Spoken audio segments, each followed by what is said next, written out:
Welcome everyone. So today I'm planning to reuse this canvas that I use for one of my practice runs. And I will be using teal over it.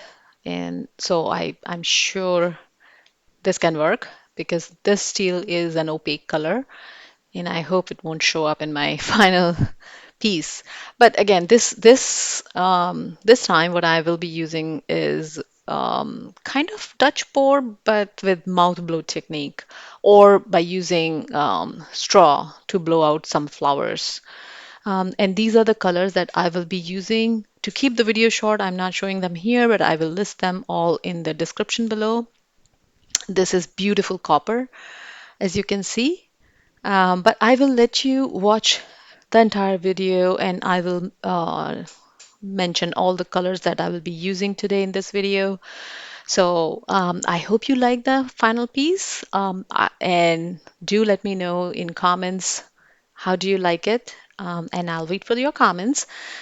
Thank you very much for watching and I will let you enjoy rest of the video and the entire process with some light music. Let me know how did you like it.